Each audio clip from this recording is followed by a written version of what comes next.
The Bucs offense set to begin their next possession. They'd like to avoid overtime here, so maybe they can work the sidelines, but then defensively, how do they adjust to that if they do work the sideline?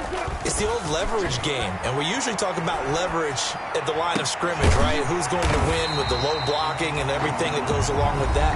But in this case, you're trying as a defender to leverage them towards the middle of the field, not let them get to the sidelines and try and tackle them in bounds in order to run the clock out.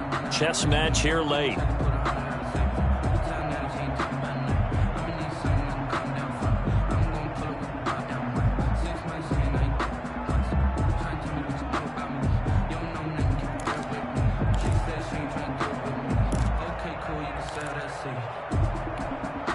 So quickly all the way up at the 40-yard line.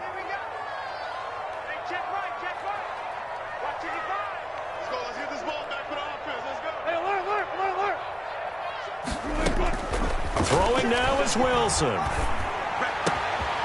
Throwing right, and that's complete. 19 yards there on the pickup, and it'll result in a fresh set of downs.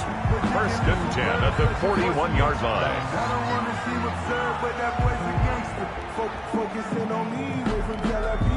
So it all comes down to the right foot of Graham Gano.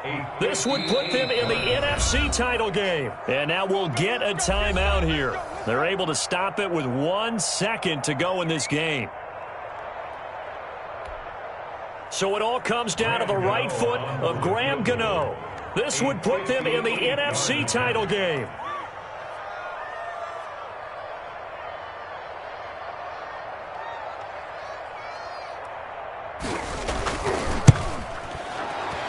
And he's gonna miss this one. Wide to the left from distance. It's no good, and that changes everything here in OT. Overtime in a playoff game, awesome setup. Remember, the rules the same as they would be in the regular season. That's exactly right, Brandon. Remember, the receiving team, if they score a touchdown, game is over.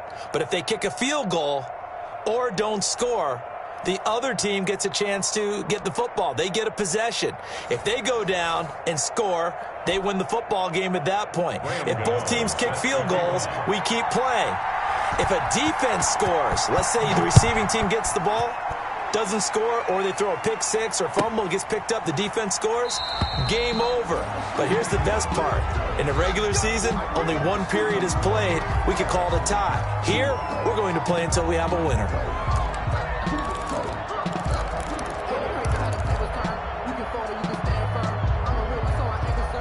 The Panthers out there and ready to begin their next drive. They control their own destiny here. They have the football in overtime. Obviously, a touchdown would win it. And I think teams around the league are still adjusting to the idea of going downfield, scoring a touchdown wins the game, because they were used to just going downfield and trying to get in field goal range to win a game. Still having to make that transition.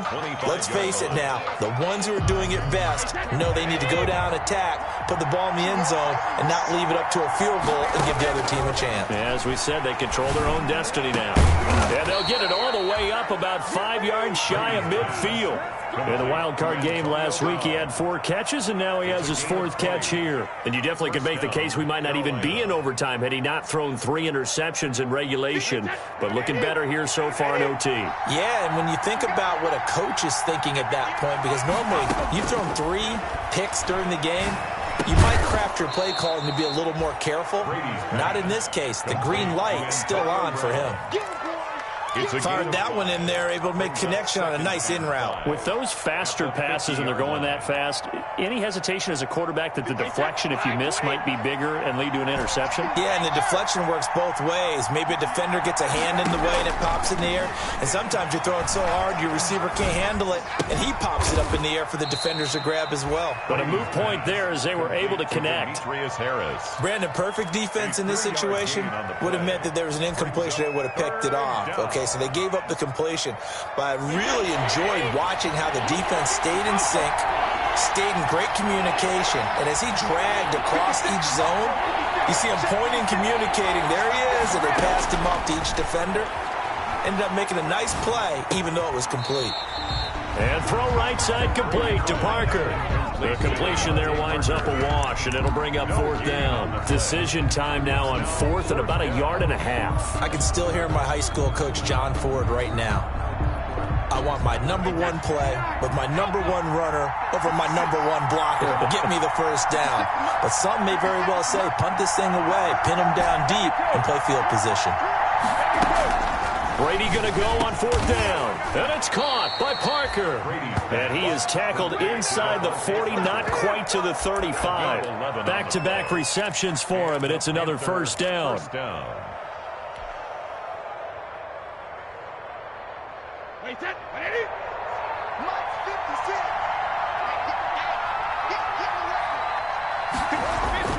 Brady to throw again. He'll find Parker again. Complete. And brought down, but not before they're inside the 25. Back-to-back nice plays. 12 yards that time and a first down. First down, Panthers.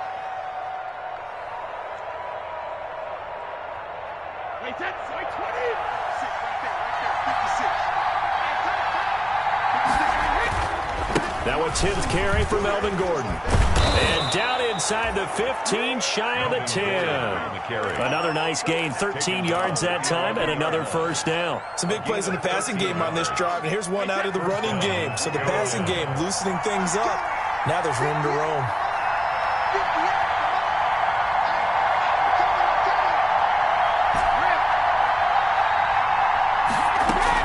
Brady now on first down.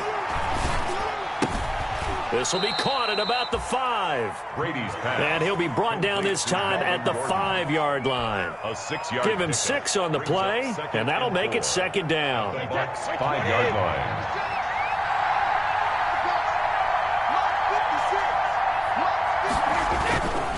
Here's Gordon. And he is met quickly in the backfield. Down he goes, folded like a lawn chair.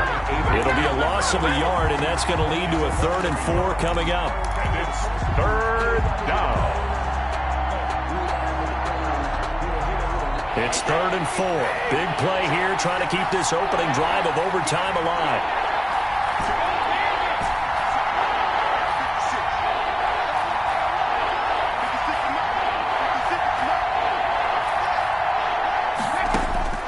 Working from the gun, it's Brady. The quick slant caught, and he will take it across for a Panthers touchdown. The Panthers season will press on as we say so long, everybody.